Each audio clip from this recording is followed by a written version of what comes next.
Mais heureusement qu'il y a des visiteurs, parce que sinon aujourd'hui on a des visiteurs, les gens de chez nous sont sur 3 continents différents, mais vous êtes là, et le Seigneur est là.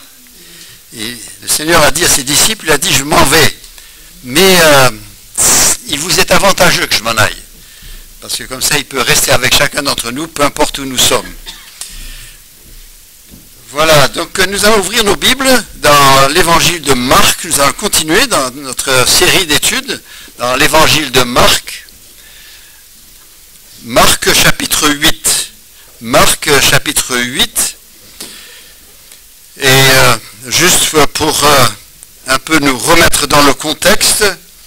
Donc Jésus était arrivé dans son ministère, là il reste une année, hein, ça fait 2 ans et demi qu'il est en service, il reste une année, et il vient d'avoir passé par un moment critique. Il y a eu la multiplication des pains, vous vous souvenez, et puis ensuite il y a eu le peuple a voulu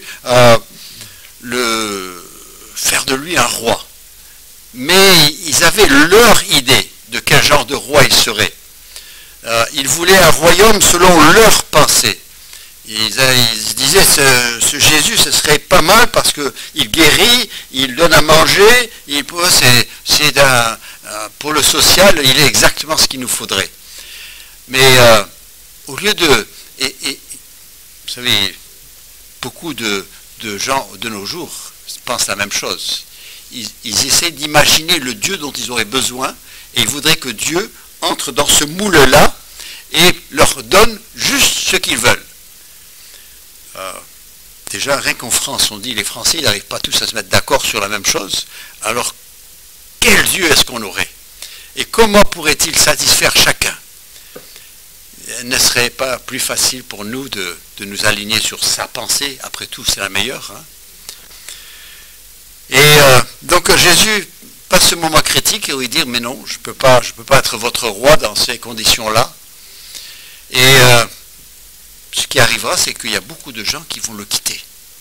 Beaucoup de gens qui avaient prétendu être ses disciples, dans Jean chapitre 6, ils avaient prétendu être ses disciples, mais ils ont dit ça, non, toi, c'est trop dur. Et ils sont partis. Et Jésus, vous avez vu, dimanche dernier, on a parlé, et Jésus est parti dans le nord, et il est allé jusqu'à Tyr et Sidon, dans le nord, chez les païens, et il a voulu passer un peu de temps avec ses disciples, parce qu'il avait des choses à transmettre à ses disciples. Mais là, quelqu'un l'a reconnu, et puis vous vous souvenez, il y avait la femme cananéenne qui est venue vers lui pour qu'elle chasse le démon de sa fille, et puis il y avait d'autres guérisons qui se sont faites. Et il y a une foule qui s'est reconstituée, une nouvelle foule, une autre foule qui s'est reconstituée autour de lui. Et donc dans ce chapitre, début du chapitre 8, eh bien, nous avons justement cette deuxième multiplication des pains, où Jésus rassemble, là cette fois-ci, il y a plus de 3000 hommes, et il les nourrira aussi. Et c'est parce qu'il ressent leurs besoins. Eux, ils ne savent pas, ils ne sont pas au courant de ce qu'il y a eu une autre multiplication. Eux, ils sont là, ils le suivent, et ils suivent son enseignement. Et lui, après 3 jours dans ce lieu désertique, eh bien, il pense à leurs besoins et il fournit.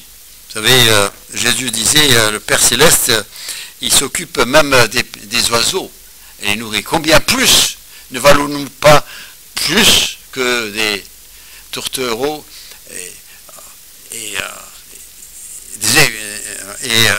il prend soin de nous. Et Jésus prend soin de nous.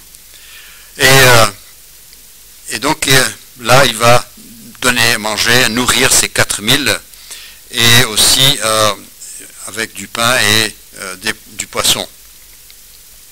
Mais ensuite, donc on arrive au verset 10. C'est là où nous sommes aujourd'hui, c'est les versets 10 à 21. Et je vais lire ce passage. C'est un passage assez difficile. C'est-à-dire facile à lire, mais si on nous demande qu'est-ce qu'on en tire, on s'arrête un petit peu et puis on est obligé de réfléchir un moment. Et c'est ce que nous allons faire ce matin. Donc je vais lire d'abord le passage parce que priorité toujours à la lecture de la parole de Dieu. Il dit aussitôt, c'est-à-dire Jésus, monta dans la barque avec ses disciples et se rendit dans la contrée de Dalmanuta. Les pharisiens survinrent et se mirent à discuter avec Jésus, et pour l'éprouver, lui demandèrent un signe venant du ciel. Jésus, soupirant profondément en son esprit, dit, « Pourquoi cette génération demande-t-elle un signe? Je vous le dis en vérité, il ne sera point donné de signe à cette génération. » Puis il les quitta et remonta dans la barque pour aller sur l'autre bord. Oublié de prendre des pains et n'en avait qu'à bord. Jésus, l'ayant connu, leur dit, « Pourquoi raisonnez-vous sur ce que vous n'avez pas de pain? Êtes-vous encore sans intelligence et ne comprenez-vous pas? Avez-vous le cœur endurci? Ayant les yeux, et ne voyez pas? Ayant les oreilles, n'entendez-vous pas? N'avez-vous point de mémoire? Quand j'ai rompu les 5 pains pour les 5000, combien de paniers pleins de morceaux avez-vous emporté? 12, répondirent-ils. Et quand j'ai rompu les 7 pains pour les 4000 hommes, combien de corbeilles pleines de morceaux avez-vous emporté? 7, répondirent-ils. Et il leur dit, ne comprenez-vous pas encore? Les disciples n'ont pas compris. Et alors, est-ce que nous allons comprendre?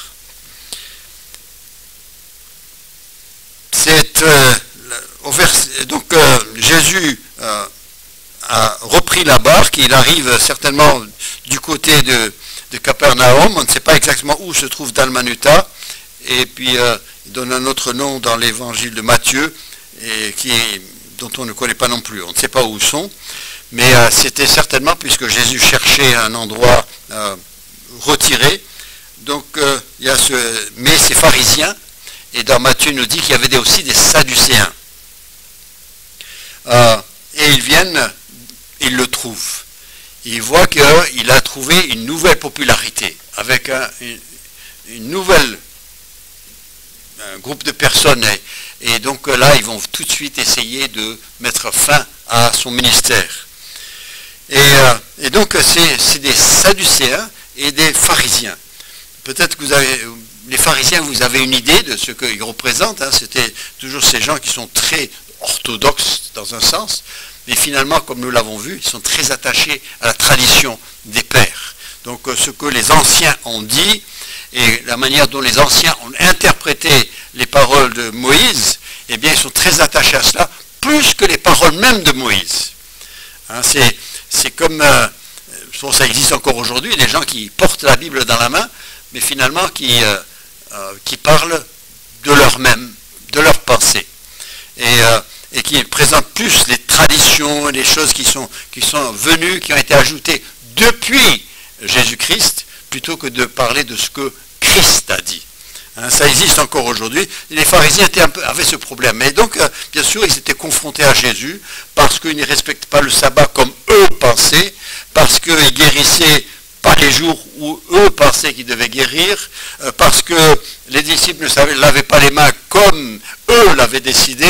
Il y avait toujours des petits conflits d'interprétation. Hein. Jésus a dû leur dire, il dit, vous dites, mais Dieu a dit. Hein. Et donc c'était les pharisiens, c'était un peu leur problème, mais ils étaient fiers du fait de ce qu'ils représentaient. Les sadducéens, c'était l'autre extrême.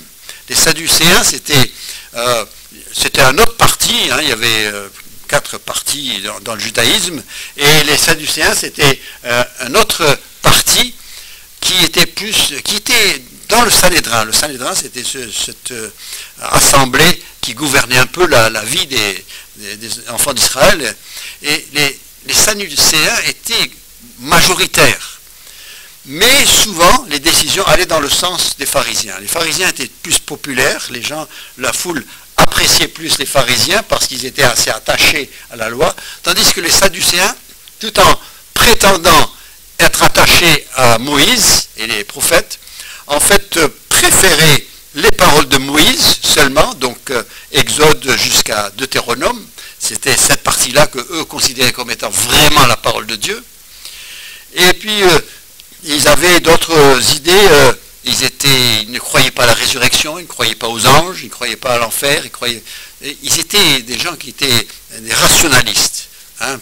Ce que la tête peut comprendre, d'accord, mais pas le reste. Et vous savez, on a des gens comme ça aussi, hein, ils sont rattachés à une église, ils sont rattachés à quelque chose, mais sinon ils disent, mais non, il faut que je comprenne, il faut que je réfléchisse. Et ça, c'était les Sadducéens. En général, eux, du point de vue de la société, c'était un peu la haute société, c'était ceux qui avaient les moyens. Les pharisiens, c'était plus le milieu, et c'était plus près du peuple. Donc, normalement, ils ne s'entendaient pas. Et même si vous lisez... si vous vous souvenez d'Actes chapitre 23, lorsque l'apôtre Paul a été arrêté, et puis les Romains l'ont emmené devant le Sanhédrin pour savoir pourquoi il y a eu un tel remous dans la ville de Jérusalem. Et vous vous souvenez que Paul a regardé, puis il a vu qu'il y avait des pharisiens et qu'il y avait des sadducéens, et lui, bien, il a su quoi dire pour vraiment les irriter.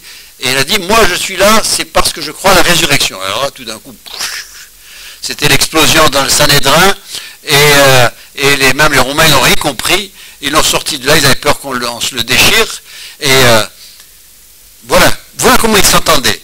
Et bien là, qu'est-ce que vous voyez? Il y a les Sadducéens et les pharisiens qui viennent ensemble, qui s'entendent pour un ennemi commun. Hein?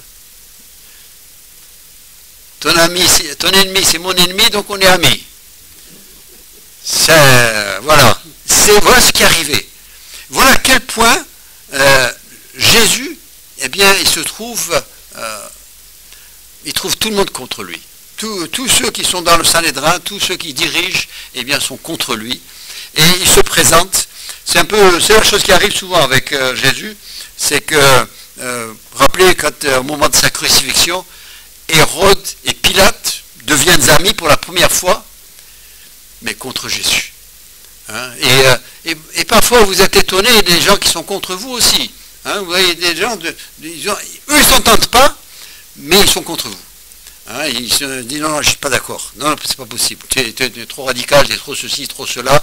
Mais eux, ils viennent de toutes les directions. Il ne faut pas s'étonner, hein, si c'est arrivé à Jésus, hein, pourquoi pas à nous, hein, nous ne sommes pas meilleurs que lui. Et eux viennent à Jésus et puis lui disent, voilà, ce que nous voudrions, c'est que tu fasses un signe qui vient du ciel. Que tu nous fasses voir un signe qui vient du ciel. Mais ils étaient où, eux? Mais Jésus ne fait que ça depuis 2 ans. Hein? Mais ils disent, nous voulons un signe qui vient du ciel. La première chose, c'est de dire que tout ce que tu fais, on n'y croit pas. On ne le reconnaît pas. En fait, les pharisiens, je ne sais pas si c'est des Sadducéens, mais les pharisiens, ils se disaient, les Sadducéens ne croyaient pas au diable et tout ça, donc certainement qu'ils n'y pensaient pas, mais les Sadducéens pensaient que c'était par un esprit mauvais qu'il avait cette puissance. Donc ils disent, nous voulons un signe, un miracle qui vient du ciel, pas juste quelque chose qui étonne. Bon, la première question que je me pose, c'est, mais ils cherchaient quoi? Si vous lisez un peu l'évangile, nous, on a quelques échantillons du miracle de Jésus.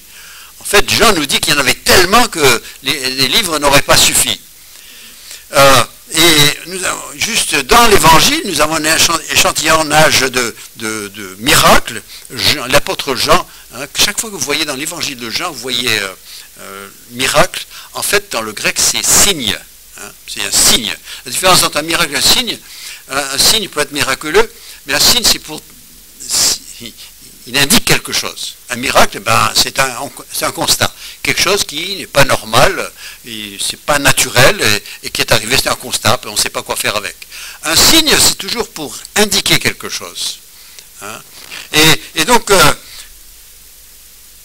Jean appelle tous ces miracles de Christ des signes, parce que ce n'était pas juste des miracles pour faire du bien et puis rendre les gens heureux, mais il voulait démontrer quelque chose.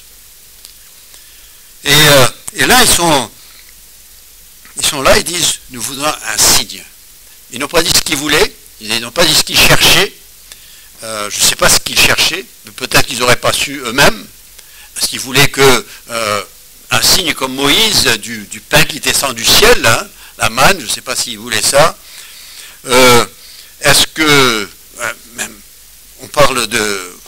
Vous savez, il y a 3 grandes périodes de miracles dans la Bible. Hein, la première, c'est Moïse, avec les 10 plaies en Égypte.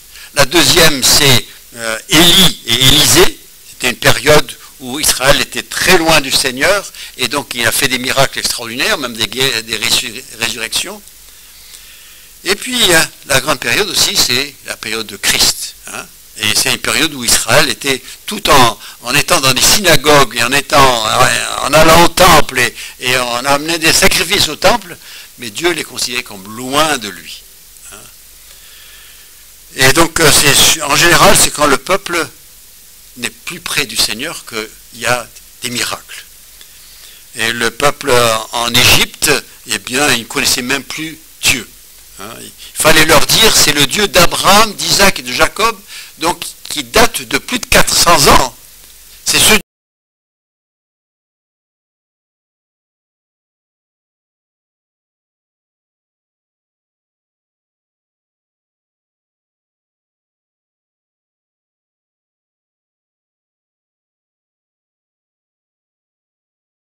maintenant, ils ne pouvaient pas le dire.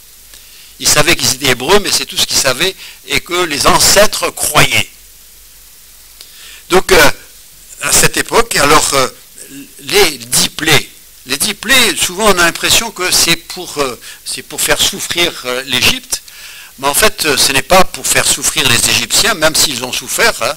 Le but, l'intention n'est pas ça. Dieu ne cherche jamais à faire délibérément souffrir les gens.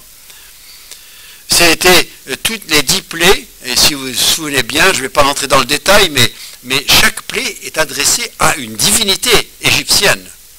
Et donc c'était par chaque plaie, il était en train de démontrer que le Dieu d'Abraham, d'Isaac, de Jacob, le Dieu qui a dit « je suis hein », eh bien, qu'il était un Dieu plus puissant que les divinités d'Égypte.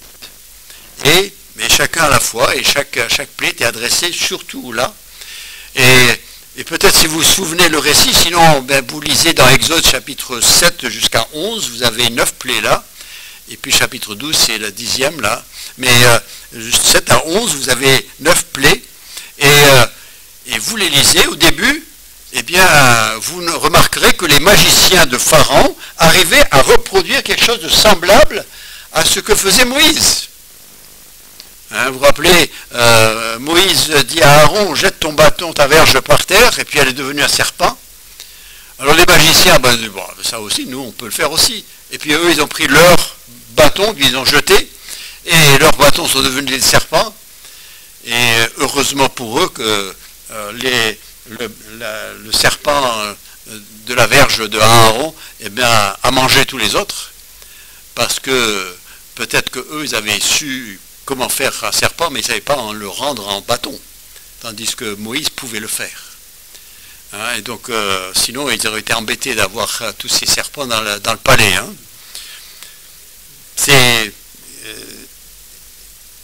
Et alors après, il y a la plaie où toute l'eau d'Égypte devient du sang, et puis les magiciens, ils avaient réussi à faire aussi quelque chose qui ressemblait à du sang, prendre de l'eau et le raser. Oui, mais après, ils ne savaient pas plus quoi faire avec. Les grenouilles, ouais, ils avaient réussi. Ils avaient arrivé à produire pas mal de choses. Mais ils n'avaient aucun moyen ils ne contrôlaient plus une fois qu'ils avaient fait leur miracle. Tandis que Dieu, le Dieu d'Égypte, eh bien, non seulement est-ce qu'il pouvait ordonner quelque chose, mais il pouvait le contrôler et même l'arrêter. Hein, il pouvait faire que tous les grenouilles de l'Égypte sortent des rivières, mais il pouvait aussi, en une nuit, faire que toutes les grenouilles retournent. Hein, ça, c'était la puissance. Et Dieu démontrait sa puissance, et qu'il était le Dieu qui était... en fait, et s'il le faisait, c'était pas tellement pour que Pharaon devienne croyant, parce que Dieu savait, il avait dit à Moïse à l'avance, il a dit, il ne croira pas, il n'y avait aucune chance, il va s'entêter, il va résister, il ne va pas croire. Mais tous ces signes s'étaient faits pour Israël, pour leur démontrer qui était le Dieu de leur ancêtre Abraham, Isaac et Jacob. C'était pour eux. Et c'était pour démontrer que le Dieu de leur ancêtre avait réellement envoyé Moïse pour les délivrer. Et c'est parce que au bout des 10 plaies, eh bien Moïse pouvait dire, bon, on s'en va. Et Pharaon était arrivé au point où il était prêt à les laisser partir, tellement il avait souffert, mais Moïse a pu dire, on s'en va, et ils l'ont suivi. Hein, alors qu'au début, ils ont dit, c'est qui? Et d'où tu sors? Hein, où tu étais quand nous, on avait des ennuis? Hein, nous, on était en esclavage, tu étais où, toi? Hein, ils auraient pu dire tout ça. Mais là, ils vont le suivre. Pourquoi? Parce que les plaies, les miracles, l'œuvre de Dieu, eh bien, va leur convaincre que Moïse était vraiment serviteur de Dieu, venait de la part, ce qu'il disait venait de Dieu. Et donc ils étaient prêts à le suivre, et ils l'ont suivi, ils ont même traversé la mer, ils ont même été dans le désert, ils ont suivi pendant 40 ans, et ils pensent encore du bien de lui. Mais Dieu s'est servi, c'était pas pour donner la foi à Pharaon ou aux Égyptiens, non, c'était pour certifier son serviteur. Et une fois qu'on comprend que le message et le serviteur vient vraiment de Dieu, eh bien là, on peut exercer sa confiance en la parole. Et ça, c'est la foi. Hein, la foi vient de ce qu'on entend. Et ce qu'on entend vient des paroles de Dieu. Il ne dit pas que la foi vient de miracles. Jésus a fait des miracles et personne n'a cru. J'ai parlé de la deuxième période de miracles, Élie et Élisée. Vous connaissez l'histoire d'Élie sur le mont Carmel. Hein, c'était là, et puis après que les prophètes de Baal et d'Astarté avaient prié, avaient crié toute la journée, et rien ne s'était passé, au soir, à l'heure de la prière du soir, eh bien, Élie s'adresse à Dieu, le feu descend du ciel, consume et l'offrande, et l'autel, et l'eau, et tout. Et la réaction du peuple, c'était quoi? De croire en Dieu? Non. Ils ont dit, c'est l'Éternel qui est Dieu. C'est l'Éternel qui est Dieu. Mais à la grande déception de Élie, lui qui croyait que ce signe permettrait au peuple d'abandonner l'adoration des Baals pour adorer l'Éternel, ben finalement, ce n'est pas arrivé. Et parce que lui, il avait son idée de ce qui pouvait produire la foi, et ben il y a eu la grande déception, et puis il a fait même une dépression là-dessus, parce qu'il s'attendait à ce qu'un miracle prouve et crée la foi. Les miracles ne produisent jamais la foi. Les miracles ne font que certifier la parole ou le serviteur. Et c'est lorsque les gens écoutent la parole et lorsqu'ils font confiance, et c'est ça le mot foi, l'autre sens c'est le mot confiance à Dieu, c'est ça la foi. Et donc Jésus qui a fait des miracles, eh bien ça n'a pas créé la foi. Autant de miracles qu'il a fait, eh bien normalement il devrait y avoir beaucoup de croyants. Non. Quand le peuple d'Israël a commencé à croire, c'est après Pentecôte. Quand ils ont entendu le message de Pierre. C'est après cette prédication de Pierre, le jour de Pentecôte, qu'il y a eu les 3000 qui ont cru et qui ont été baptisés. Les miracles ne produisent pas la foi. Les miracles, les prodiges, les signes, tout ça, et Dieu les fait, et il les fait encore. Hein, c'est pas une question de ça n'existe pas, ça existe, mais c'est pas pour créer la foi. La foi vient de la parole de Dieu. Et d'où l'importance de mettre en valeur la parole de Dieu, d'où l'importance d'annoncer la parole de Dieu, d'informer. Vous savez, dans nos milieux évangéliques, on a tellement fait de miracles, on devrait avoir des millions de croyants. Avec les années, tous les gens qui sont allés devant et qui prétendent avoir eu des miracles, tout ça, on devrait avoir des églises énormes. Mais on a l'impression que, vous savez, quand les gens marchent avec des miracles, eh bien, tant qu'il y a des miracles, ils sont là, mais quand il n'y en a plus, ils disparaissent. Parce que leur confiance est dans ce qu'ils voient. Et la foi, ce n'est pas voir. La foi, c'est croire. Faire confiance. Maintenant, par les miracles, comme après Pentecôte, les apôtres, eh bien, ils ont exercé des miracles, et les gens, c'était leur manière de savoir que ces apôtres venaient vraiment de la part de Dieu, et on pouvait les écouter, on pouvait croire à leur message. Et après, au fur et à mesure, maintenant, nous avons le texte, il est là, et donc nous pouvons vérifier que c'est bien la parole de Dieu, et on n'a pas besoin d'être certifié. Moi, je me souviens, parce que j'étais pas mal en Afrique du Nord, et ces dernières 50 années, il y a eu beaucoup de gens d'Afrique du Nord qui sont venus au Seigneur. Et au début, ils se demandaient, mais est-ce que c'est la Bible qui est la vérité, ou est-ce que c'est cet autre livre qu'on nous propose qui est la vérité? Et certains se trouvaient dans l'hésitation. On m'a toujours élevé, moi j'ai cru qu'on m'a dit que ce livre-là, eh bien c'était la parole du Dieu, et puis maintenant on nous présente la Bible et Jésus-Christ, et il y a eu des miracles, il y a eu des songes, il y a eu des visions, des rêves, toutes sortes de choses, non pas pour arriver à la foi, mais pour les rassurer que Jésus ou que la Bible était bien la parole de Dieu. Et une fois qu'ils ont compris que la Bible c'était la parole de Dieu, que Jésus était bien le Sauveur venu de Dieu, eh bien après là, leur foi était dans le livre, dans la personne de Jésus-Christ, et pas autrement. Hein, ceux qui n'ont qu'une expérience auquel ils font référence, eh bien éventuellement, eh bien ils disparaissent, parce que ça ne suffit pas. C'est un panneau indicateur pour dire c'est par là. Mais tu n'arrêtes pas devant le panneau, tu n'es pas encore à Paris parce que tu as vu un panneau de Paris. Tu suis le panneau et tu arriveras à Paris. Et donc, ici, ces hommes, ils sont en train d'apporter une tournure. Donc, ils ne nient pas Dieu, ils ne rejettent pas les apôtres, les prophètes, ils sont tous, qui sont sadducéens ou pharisiens. Non, de Dieu, c'est Dieu et tout. Mais on veut des miracles. Et Jésus dit, je ne vais pas dans ce sens-là. Parce que ça ne portera rien. Ça n'apportera que des gens déçus.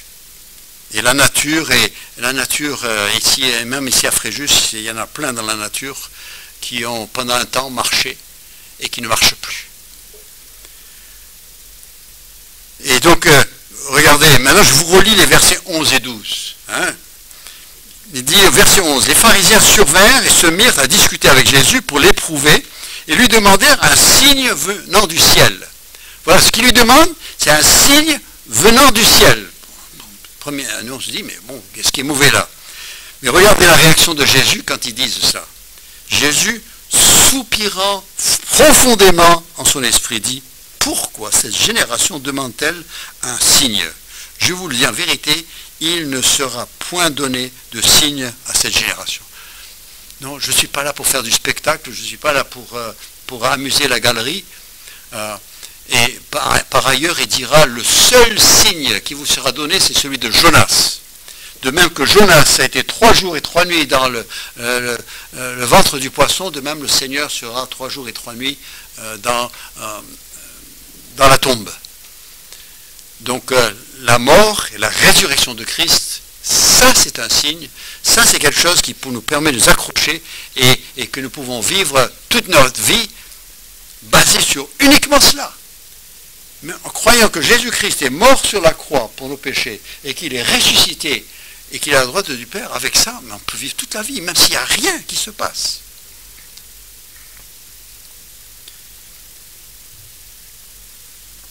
Et Jésus, et vous avez vu remarquer, il dit, je vous le dis en vérité. Chaque fois que dans les évangiles, il dit en vérité, que je dis, je vous dis la vérité, ça veut dire que ça, c'est quelque chose, c'est intemporel. C'est toujours vrai, ça restera vrai, c'est pas autrement. Et c'est à nous d'en tenir compte. Donc il dit, non, moi je ne pars pas dans cette théologie-là, c'est pas la peine de me demander, je ne fais pas ça, je ne marche pas ça. Maintenant, c'est vrai que quand vous avez des miracles, il y en a qui le prétendent avoir, et ça attire du monde, ça c'est sûr. Mais est-ce que ça fait des croyants?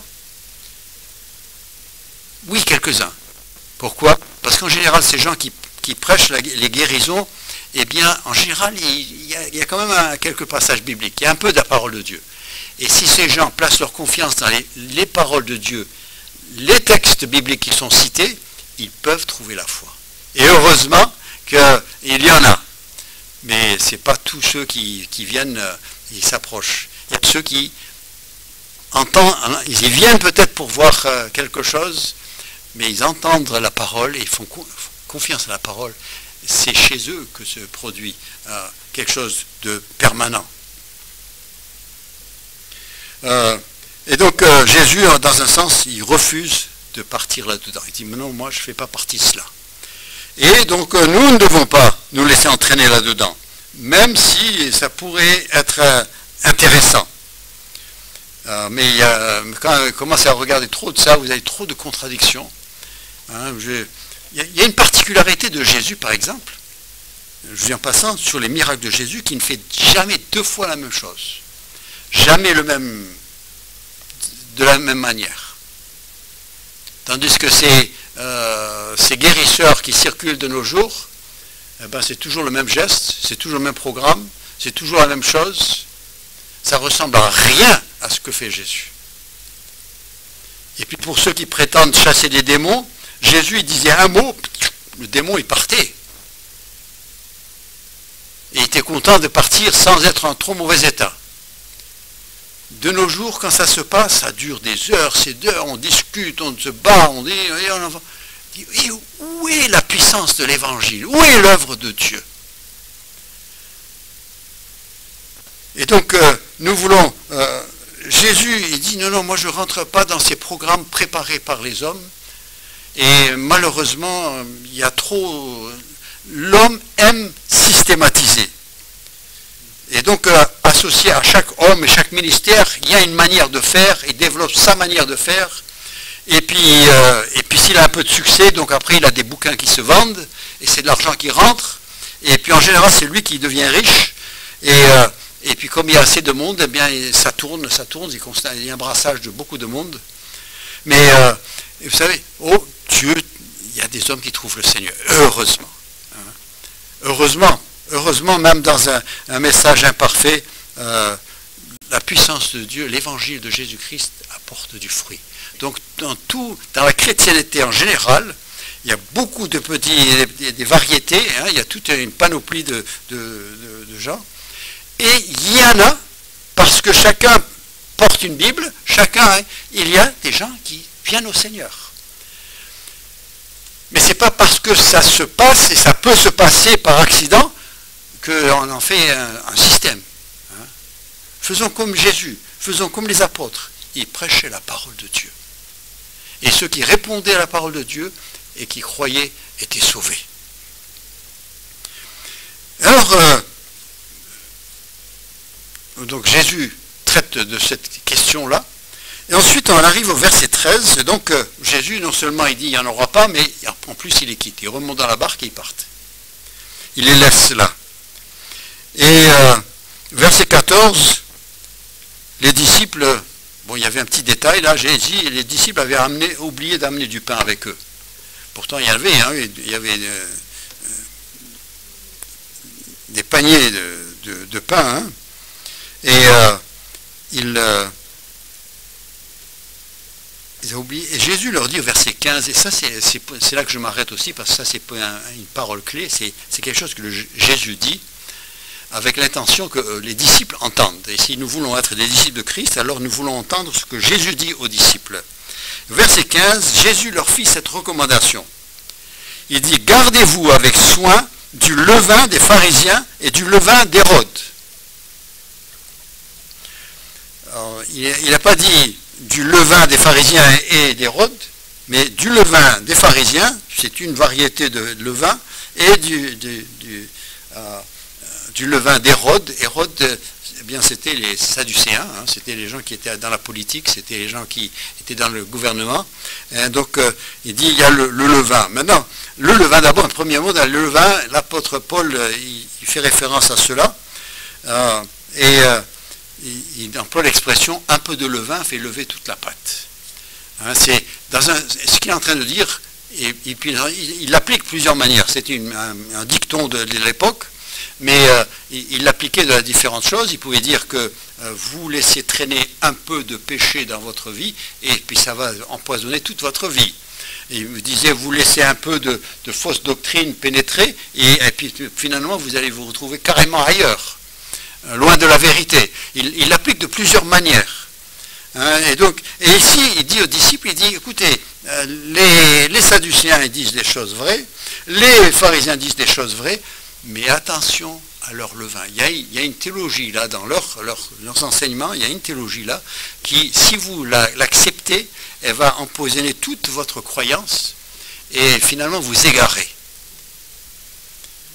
Mais les disciples n'ont pas compris. Regardez, c'est une chose que je soulignais, parce que verset 16 dit, les disciples raisonnaient entre eux et disaient, ah, c'est parce que nous n'avons pas de pain. Les disciples qui marchent avec Jésus depuis plus de 2 ans, qui ont plus que n'importe qui ont entendu les paroles de Christ, eh bien là, ils mettent leur tête ensemble, puis ils discutent, ils font leurs petits conseils, et puis ils ont décidé, Jésus il a dit ça parce qu'on a oublié le pain.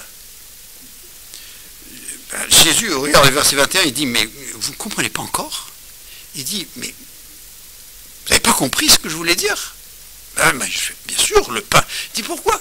Vous pensez au fait que je n'ai pas de pain? Il dit, mais le pain, vous savez qu'il y avait 5000 hommes, et on avait 5 pains et 2 poissons, et qu'est-ce qu'on a fait avec? Et quand il y avait 4000, il restait combien de pains? Il dit, mais c'est pas un problème ça, je ne parle pas de ça. Avec ça, on règle ça facilement. Vous n'avez pas compris de quoi je parle? Et il dit, vous n'avez pas entendu ce qu'ont dit les Sadducéens et les pharisiens? Vous n'avez pas entendu? Vous ne savez pas ce qu'eux représentent? Et vous croyez que moi je parle du pain? Non, mais vous savez, parfois le Seigneur il peut se demander à nous aussi. Hein. On est là et il y en a qui m'étonnent ce qu'ils arrivent à tirer d'un verset. Il dit, mais comment tu as trouvé ça en lisant ce passage-là? Hein, et attention de ne pas rechercher nos pensées dans la parole de Dieu. Hein, il y en a qui ils ont déjà une idée préconçue, et après ils cherchent un verset qui pourrait être un peu, en tordant pas trop, justifié. Après ils ont un verset. Et toutes les sectes chrétiennes du monde, ils ont des versets. Hein. Mais c'est des versets qui sont déformés. Mais ils ont tous des versets. Tout le monde sait qu'il faut des versets. Hein. Sinon, tu n'es pas crédible. Et là, eh bien, Jésus leur dit, méfiez-vous de du levain. Ce sont des idées qui, à premier abord, peuvent paraître bonnes, mais qui, finalement, vont vous écarter, vous éloigner. Vous savez,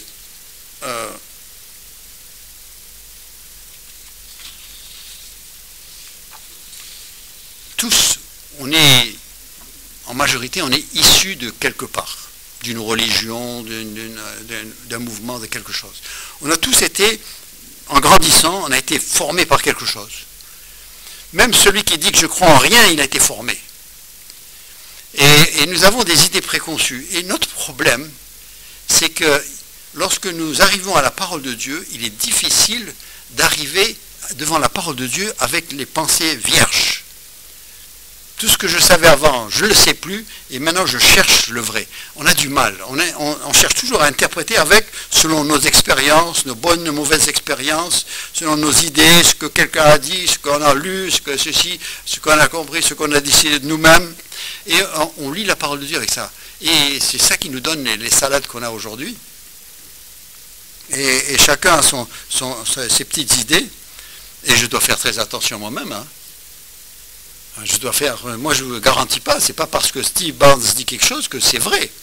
il faut qu'on revienne et qu'on regarde bien ce que dit la parole. Mais tout ce que je veux dire, c'est que notre expérience passée influe sur... c'est comme...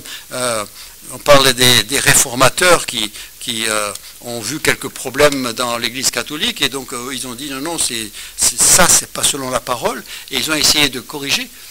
Mais tous les réformateurs, ils ont quand même gardé des choses de leur vie passée.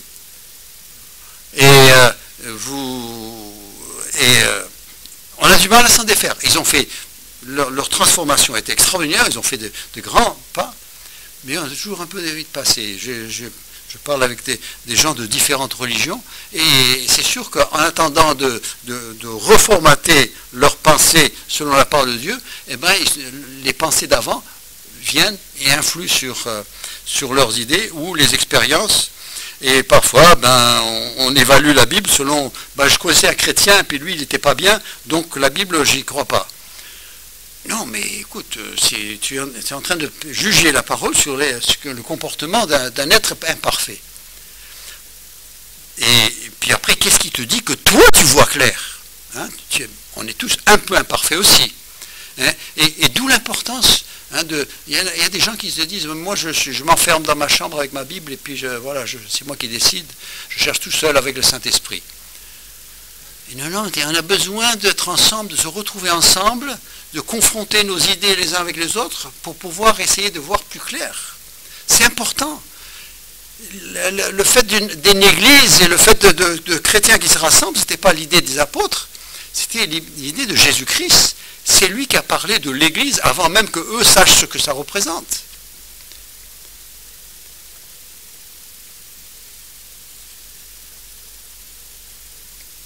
Et donc, ces idées qu'on a, vous vous rappelez de la parabole de l'homme riche et Lazare, le pauvre. Et puis alors, finalement, après, ils sont tous les deux morts, mais ils se retrouvent de part et d'autre d'un abîme. Hein, Lazare se trouve dans le sein d'Abraham, et puis l'homme riche, eh bien, il se trouve dans la géhenne. Et puis l'homme riche, il dit à Abraham, écoute, dis à Lazare de m'apporter quelques gouttes d'eau, je souffre cruellement. Il dit, non, il ne peut pas, il y a un abîme entre eux, il n'y a plus de passage. Il dit alors, mais j'ai des frères qui sont vivants sur terre. Écoute, envoie Lazare pour aller les avertir.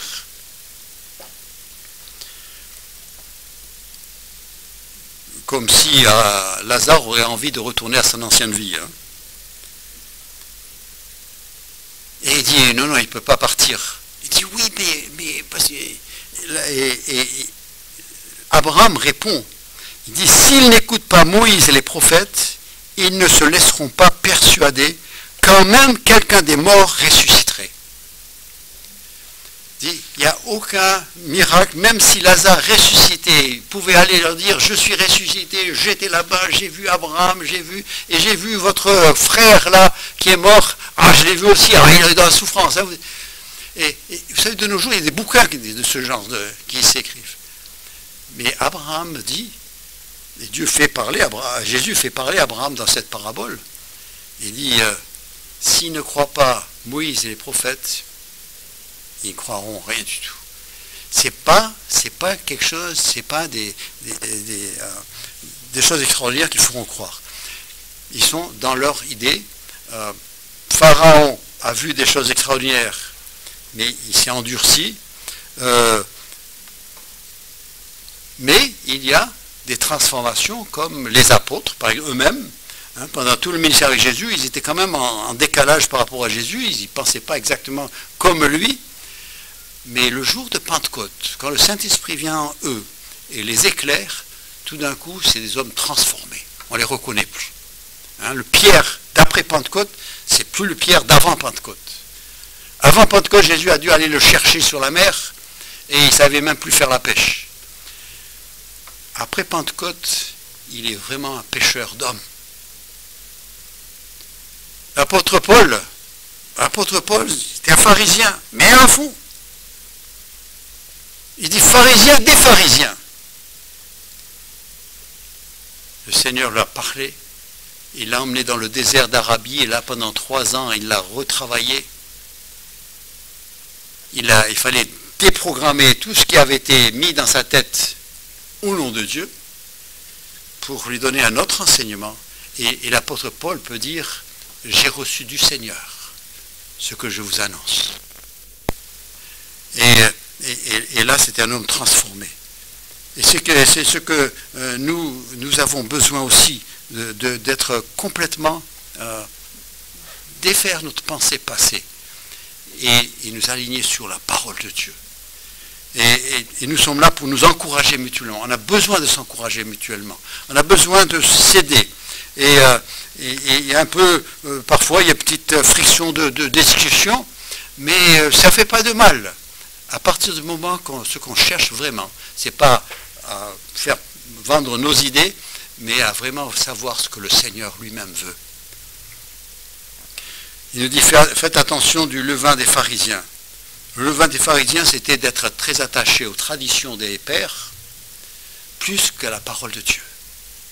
Et si vous vous trouvez dans un milieu où on fait toujours référence à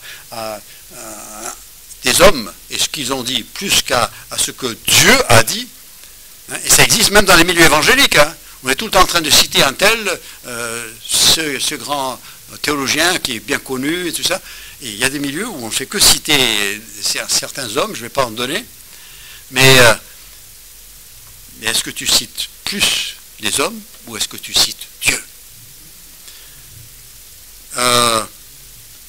Et puis en plus, bon, ça a développé chez eux un certain orgueil, et puis surtout de l'hypocrisie. Hein, Jésus les a accusés d'hypocrisie, mais quelque chose de terrible. Hein. Pourquoi? Parce que ce genre d'enseignement, eh bien, tout d'un coup, satisfait la chair. Parce que c'est moi qui ai fait, et c'est moi qui ai accompli. Et puis, même dans Luc chapitre 12, verset 1, il dit, avant tout, gardez-vous du levain des pharisiens, qui est l'hypocrisie. Hein, vous savez, le mot hypocrisie, hein, en grec, c'est le fait d'être un acteur. D'être à l'apparence, c'est une chose, mais l'intérieur, c'est autre chose, c'est quelqu'un d'autre. Et puis les sadducéens, ben, c'est les rationalistes. Et alors, au nom du rationalisme, il faut que je pense, je réfléchisse, il faut que je comprenne, il faut qu'on m'explique, sinon je ne crois pas. Eh bien, il y avait un certain qui s'appelait Thomas, n'est-ce pas, qui a dit, moi je crois à ce que je vois. Et Jésus a dit, écoute, bon, je te montre, mais heureux ceux qui n'ont pas vu et qui ont cru. Et finalement, est-ce qu'on peut faire confiance à ce qu'on voit? Déjà chez les gens, et puis après, il y a beaucoup de choses qu'on ne voit pas. Et puis, rappelez ce que Jésus a dit à Nicodème. Il a dit, le vent, tu l'as vu? Alors comment tu sais que ça existe? Et lui, il lui parlait des choses de la nature. Alors, qu'est-ce que tu veux que je te parle? Si ça n'arrive pas, là, ça ne marche plus, ça ne tient pas debout. Qu'est-ce que tu veux que je te parle des choses dans le céleste? Mais pour revenir à notre pensée, eh bien, vous vous rappelez, Nicodème était venu de nuit à Jésus. Et dans Jean chapitre 3, je vais lire exactement ce qu'il dit. Ce sont les paroles de Nicodème quand il rencontre Jésus.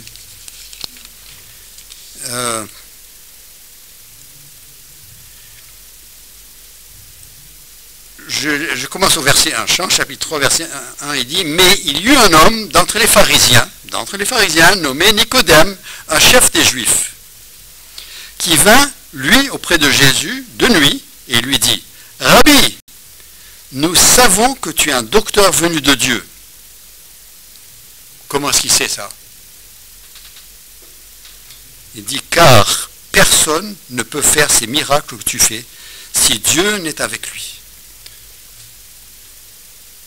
Il dit, en fait, tes miracles certifient qui tu es.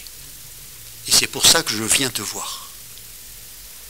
Et Nicodème, même s'il sera un croyant secret pendant un certain temps, mais à la croix de Christ, il s'identifiera à Christ en récupérant le corps de Christ de la croix. Et donc, il dit, j'ai vu, je t'observe, et cela certifie qui tu es. Maintenant, c'est toi que je veux. Et c'est en toi que je veux croire. Hein, et en fait, c'est ce raisonnement que nous devons avoir chacun d'entre nous.